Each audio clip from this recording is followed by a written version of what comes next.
मैं मां नंदा को प्रणाम करते हुए देश भर की बहनों बेटियों को भी विशेष संदेश देना चाहता हूं।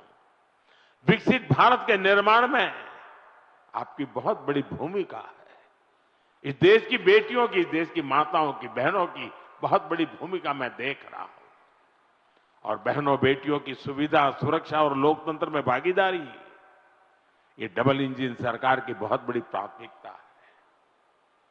आप अभी देख रहे हैं कि दुनिया में कितना बड़ा संकट आया है।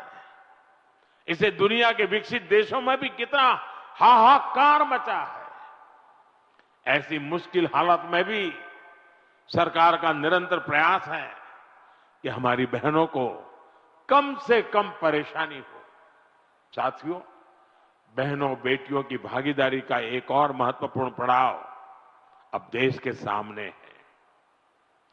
4 दशकों के इंतजार के बाद संसद ने नारी शक्ति वंदन अधिनियम पारित किया था। इससे विधानसभा और लोकसभा में महिलाओं के लिए 33% आरक्षण तय हो गया।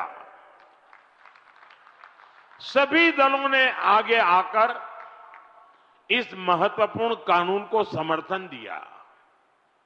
अब महिलाओं को ये जो हक मिला है ना, इस हक को लागू करने में देर नहीं होनी चाहिए। अब ये लागू होना चाहिए।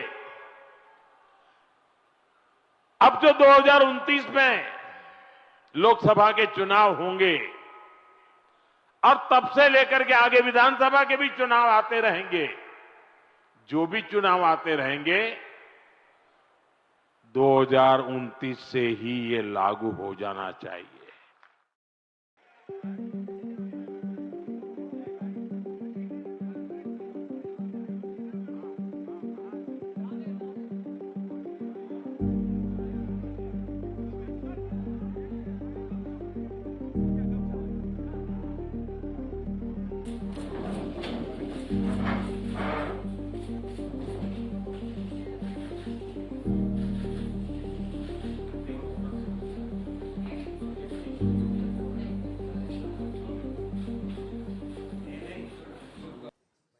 I have nothing to say, but only I can say that we all are in favor of Women's Reservation Bill.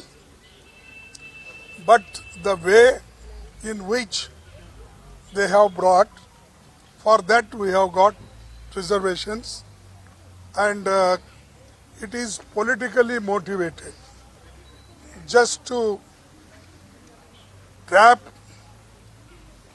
and suppress the opposition parties. The government is doing like this.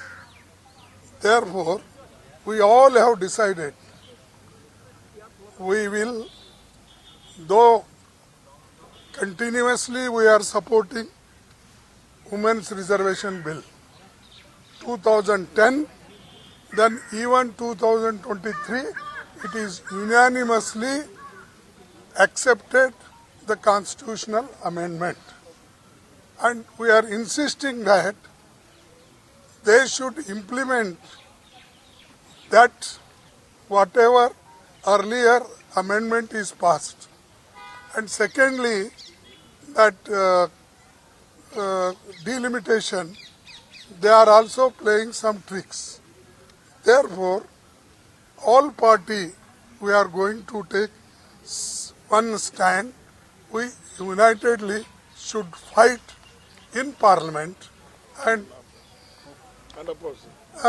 all opposition parties unitedly, and this is the only thing I want to convey you, because we are united in this, and unitedly we have decided, and we'll oppose this bill